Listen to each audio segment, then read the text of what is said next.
Salut tout le monde, je viens aujourd'hui avec une nouvelle vidéo et je suis trop contente de vous retrouver comme d'habitude. Je m'excuse pour ce décor, j'ai vraiment honte de cette étagère, genre elle est juste horrible, elle est tellement pas rangée, il y a tellement du bordel, je suis désolée. Le seul truc que j'ai pu faire c'est mettre mes fleurs là. En vrai je devrais plutôt les mettre là pour cacher. Donc je reviens aujourd'hui avec une nouvelle vidéo dans ces conditions un peu catastrophiques parce que, comment vous dire, il est 17h48, dans 10 minutes, 12, il y a le couvre-feu qui va commencer, il fait déjà nuit. J'ai pas eu le temps aujourd'hui de filmer une vidéo, sauf que je veux absolument vous faire cette vidéo là, donc je m'excuse vraiment pour la lumière, pour la qualité. C'est vraiment pas terrible. Aujourd'hui je reviens avec une vidéo qu'on me demande mais tellement souvent, malgré le fait que j'ai déjà fait une vidéo à ce sujet là il y a plusieurs années maintenant, il y a 5 ans exactement, pour répondre en fait à cette question que je recevais déjà à l'époque tellement souvent, qui est le pourquoi du comment je parle plusieurs langues, comment ça se fait que j'ai vécu dans plusieurs pays. Je reçois toujours des questions par rapport à ça et je me suis dit que une nouvelle petite vidéo peut être pas mal, vu que c'est vraiment quelque chose qui vous intéresse énormément apparemment, donc pourquoi pas le faire. Sauf que ça va être une vidéo où je vais avoir une approche un peu différente, c'est à dire que je vais commencer par vous expliquer voilà un peu le cheminement, rapidement faire un résumé pour ceux qui n'ont pas vu la vidéo d'il y a 5 ans, un peu vous parler de mes ressentis par rapport à ce parcours là, parce que c'est vrai que ça reste un parcours atypique, même si je constate que ça se fait de plus en plus, que je suis pas seule et que on est quand même hyper nombreux à avoir vécu en fait une expérience voilà multiculturelle, polyglotte, à avoir vécu dans plusieurs pays, provenir d'une famille qui a plusieurs origines, etc. Donc je pense que dans cette vidéo là, ce que je vais raconter, il y a plus d'un qui va se reconnaître là-dedans. J'avais juste envie d'aborder tout ça et voilà. Donc si ça vous intéresse, on commence maintenant. Donc on va commencer par le commencement qui est mon histoire. Donc je vais vous faire un petit résumé pour que vous puissiez un peu mieux vous situer et puis pour ceux qui ne savaient pas, tout simplement le découvrir. Je proviens d'une famille 100% russe. Mes deux parents sont russes et se sont rencontrés du coup en 94 en Russie, ont quitté le pays assez rapidement, juste après le mariage en fait. Parce que ce qu'il faut savoir c'est que les années 90, si vous avez suivi un peu vos cours d'histoire, vous savez que il y a eu la chute de l'URSS en 91, donc les années 90 c'était vraiment des années sombres en Russie et dans les pays ex-URSS. Mes parents se sont rencontrés dans ce contexte-là et forcément dans ce contexte-là où en plus voilà, il y a la mafia qui se balade tout simplement dans les rues et où du coup ça devient vraiment pas du tout safe. Forcément mes parents n'ont pas voulu rester dans ce contexte-là, n'ont pas voulu construire une famille dans ce contexte-là.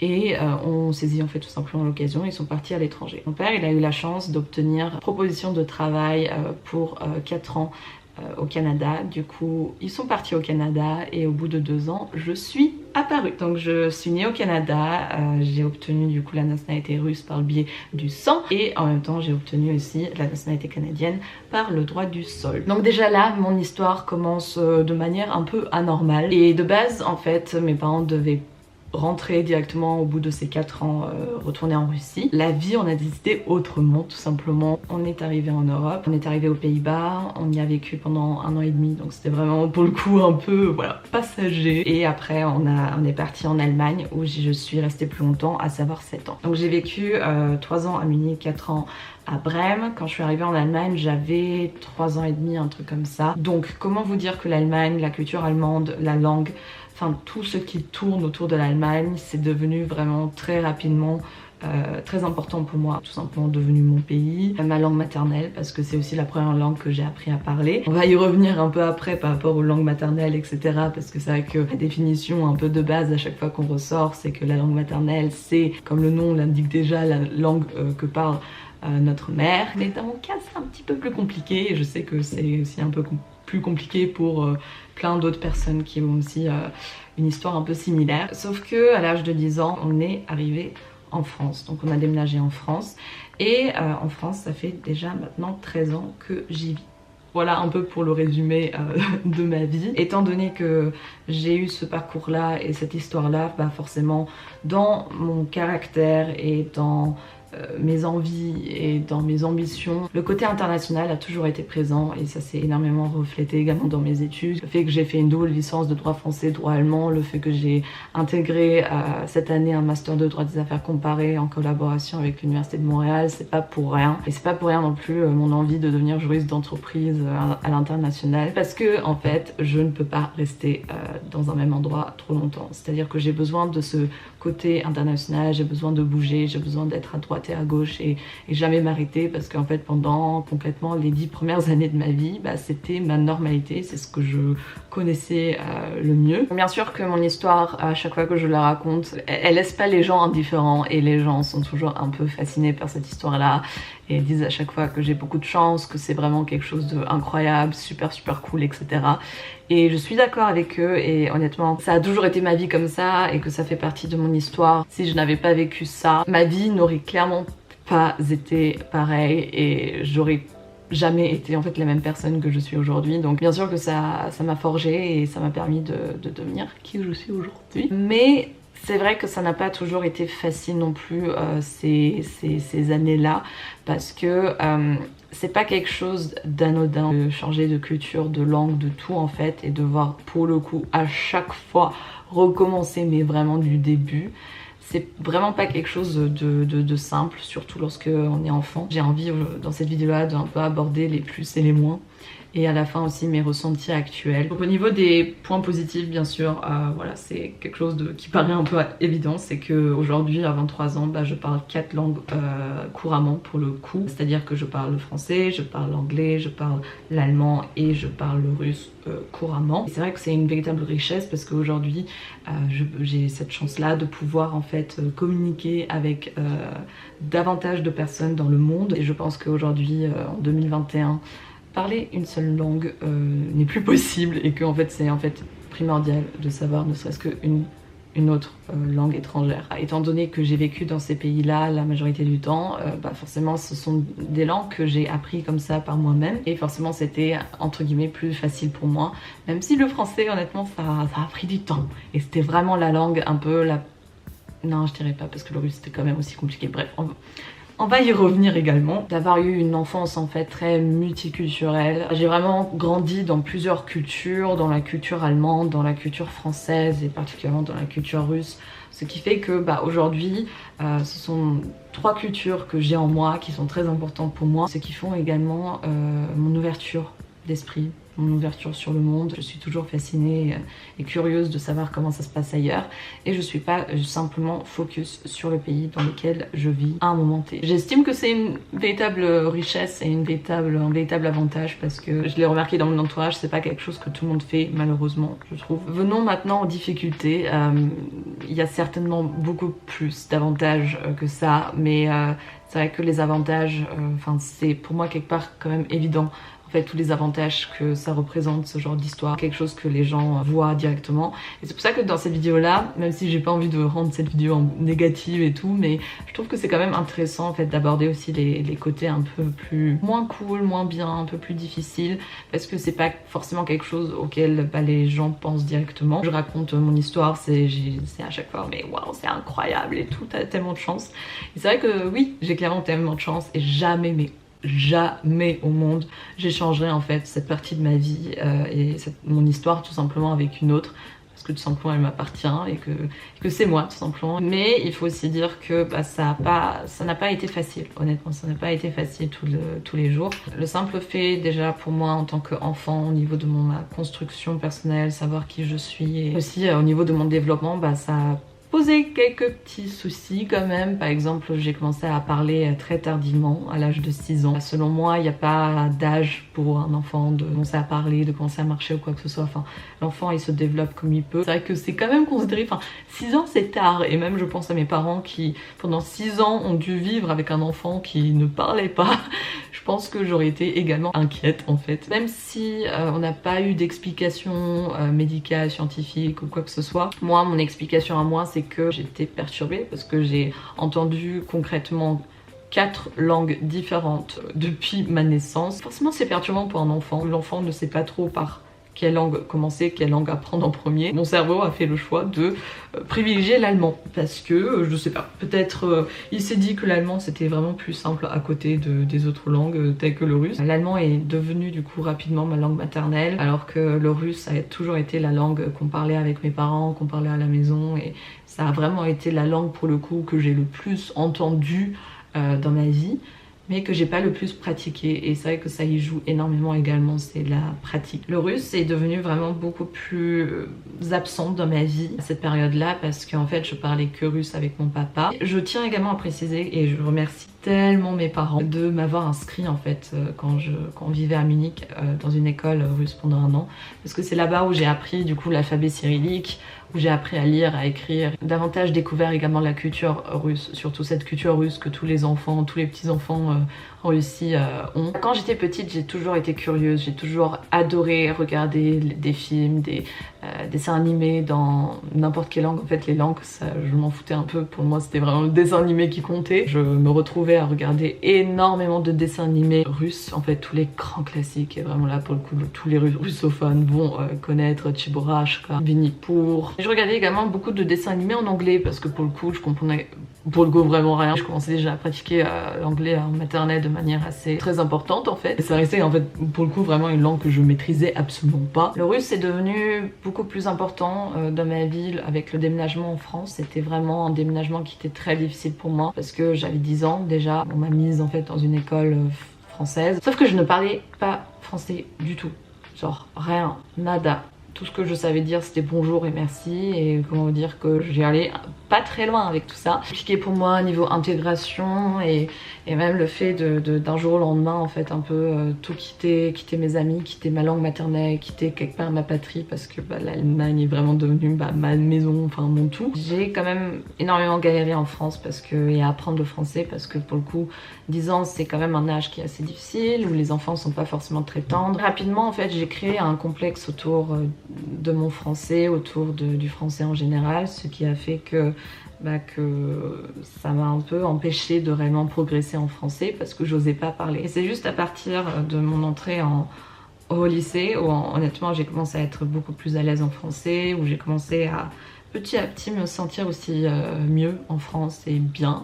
Donc ça a pris quand même pas mal de temps. Par contre l'avantage pour le coup c'est que j'ai énormément progressé au niveau de mon russe parce que étant donné qu'on a déménagé tous ensemble en France et que personne parlait français dans la famille, il y avait plus grand intérêt en fait de pratiquer de l'allemand à la maison parce qu'on vivait plus en Allemagne et du coup automatiquement on s'est vraiment de nouveau retourné vers le russe et le russe est de nouveau devenu en fait la langue de la maison. Pour le coup l'anglais ça a vraiment été la seule langue que j'ai appris par moi-même. J'étais clairement loin d'être à un niveau bilingue ou un niveau courant en fait à ce moment-là.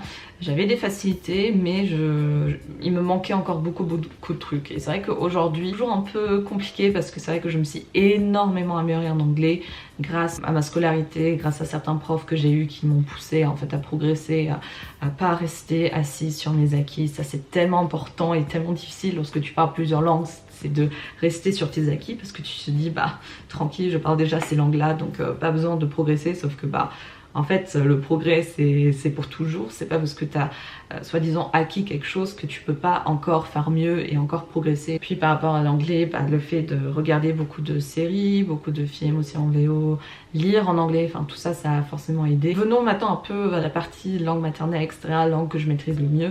C'est toujours la question qu'on me pose le plus souvent, voilà, est-ce que les 4 langues tu les maîtrises vraiment pareil ou est-ce qu'il y en a une qui ressort plus que l'autre? Moi je dirais qu'on peut pas maîtriser toutes les langues qu'on parle de la même manière. Il y a forcément une certaine hiérarchie qui s'installe. C'était l'allemand au tout début, la langue que je maîtrisais le mieux, ma langue maternelle. Arrivé en France, voilà, c'est petit à petit ça a changé. Bon, comme je vous ai dit, ça a quand même pris du temps. Le switch de l'allemand au français au niveau de ma langue maternelle est réellement passé au niveau du lycée parce que j'ai constaté que j'ai commencé à penser dans ma tête en français et ça c'est un facteur tellement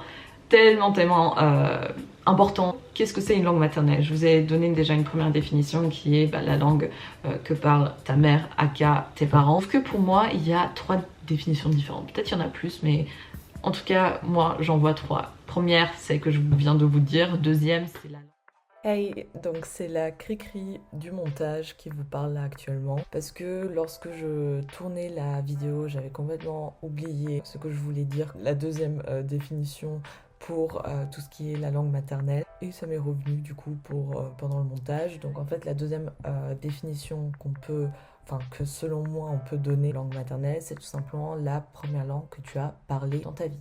Donc c'est la langue par laquelle tu as appris à parler tout simplement en étant enfant. Voilà. Donc, je vous laisse retourner à la suite. Et moi, je retourne à mon petit montage parce que j'en ai encore pour longtemps.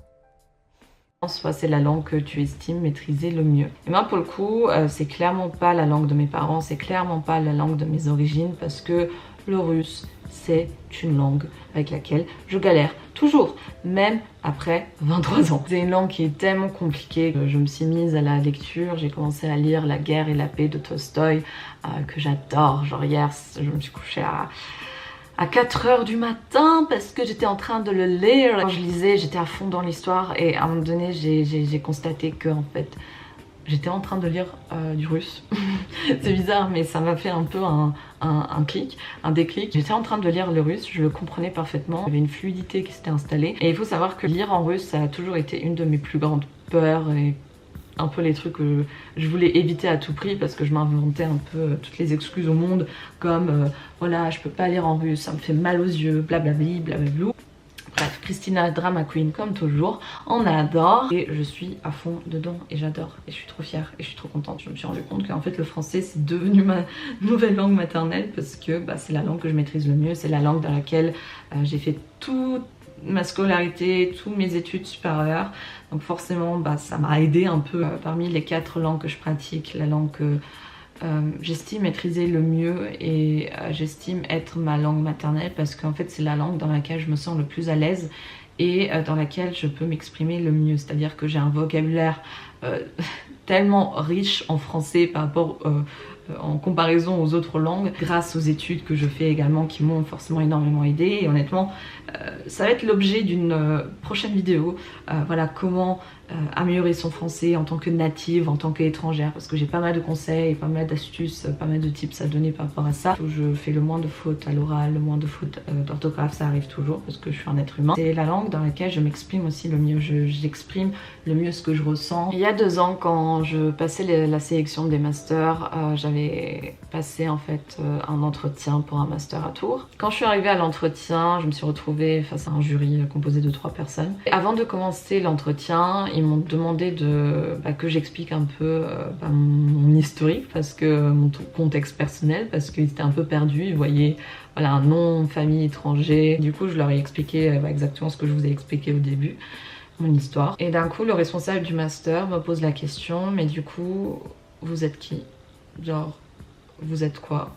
Vous vous sentez appartenir davantage à quel pays? Et c'est une question à côté du simple fait que c'est irrespectueux, mal placé, maladroit et tout ce que vous voulez, et tout simplement c'est une question qui n'avait absolument pas lieu d'être. C'est une question qui m'a énormément énervée aussi pour une autre raison. C'est quelque chose que j'ai beaucoup remarqué dans la société en général, lorsqu'on est en face de personnes qui ont eu un vécu similaire au mien ou qui sont nés en France, ont toujours vécu en France, mais ont des origines par le biais de leurs parents. Et il y a toujours cette question, mais du coup, tu te sens quoi en fait? Tu te sens appartenir à quel pays? Pourquoi est-ce qu'il faut choisir un pays? Ça, j'ai jamais compris. Pourquoi est-ce qu'on peut pas appartenir à 2 pays ou à même plusieurs pays? Pourquoi est-ce qu'on peut pas avoir le cœur pour plusieurs pays?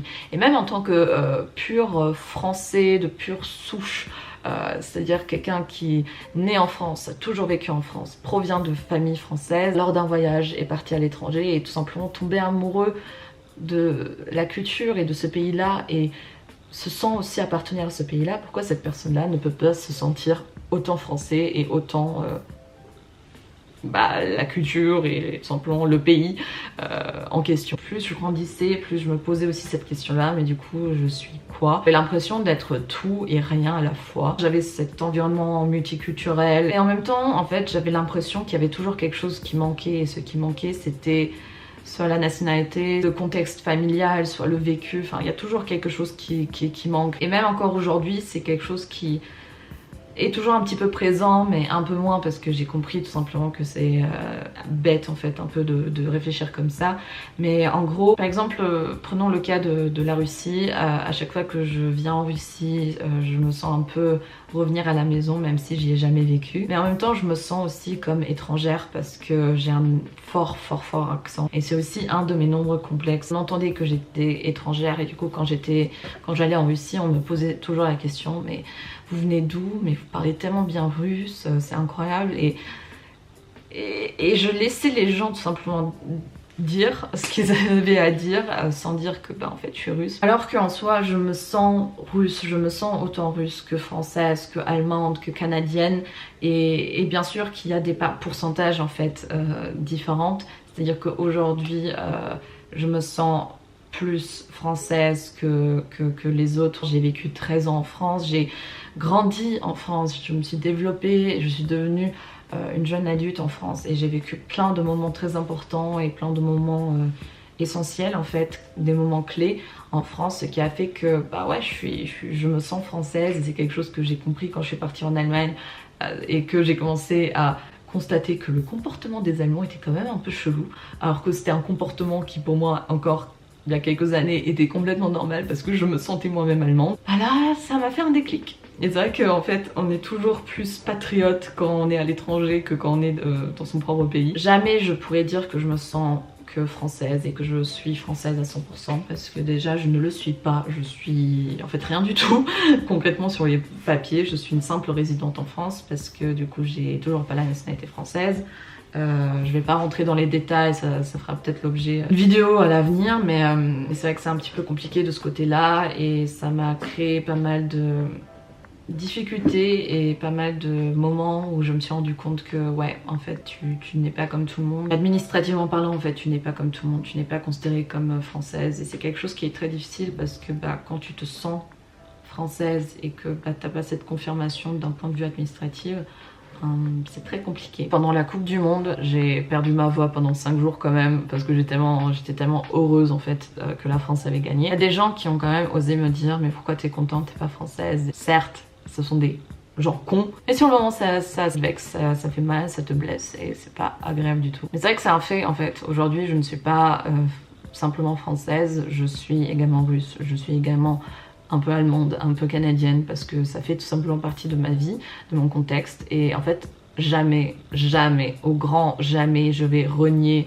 ne serait-ce que une de ces cultures, nationalités, origines, tout ce que vous voulez parce que tout simplement ça fait partie de moi et jamais je pourrais dire je suis que ça parce que je ne suis pas que ça et je serai jamais que ça. Et si toi aussi tu as plusieurs origines, plusieurs nationalités ou tout simplement une histoire particulière, tu as le droit aussi de te sentir appartenir aux 2, aux 3 ou je sais pas combien et de pas devoir choisir en fait. Et c'est vrai que c'est quelque chose qui toutes les personnes qui ont un vécu dans ce style-là seront d'accord avec moi, c'est que on a l'impression qu'on appartient à ces différentes cultures-là, mais en même temps qu'on n'appartient pas et c'est un sentiment très frustrant et très bizarre. Et est-ce que vous voulez savoir du coup ce que j'ai répondu à ce responsable de master? Et moi je lui ai répondu le monde.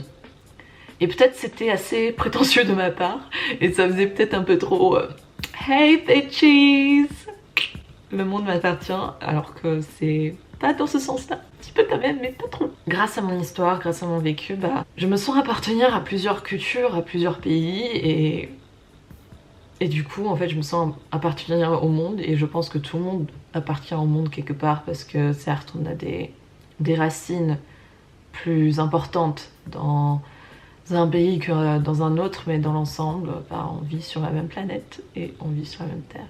Et au final, on est tous des frères et sœurs quelque part, donc sortez les violons, je sais, c'est magnifique.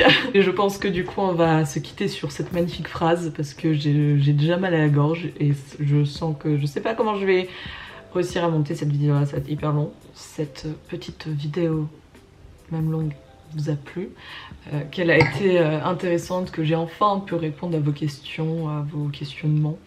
par rapport à cette partie de ma vie. Sur ce, je vous souhaite de passer une agréable journée, ou plutôt soirée si vous regardez un peu dans les mêmes horaires que moi, comme vous pouvez voir. Genre, c'est incroyable, j'ai tellement hâte que l'été revienne, avec le beau temps, avec peut-être la possibilité de sortir aussi, parce que je pense qu'on est tous d'accord, on n'en peut plus. Et confiance en vous aussi, c'est très important, je le dis à chaque fois et j'arrêterai jamais de le dire parce que c'est extrêmement important. D'ailleurs, ça fera l'objet d'une prochaine vidéo, je pense. Prenez soin de vous aussi, et voilà, on se dit à plus dans le bus. Ciao.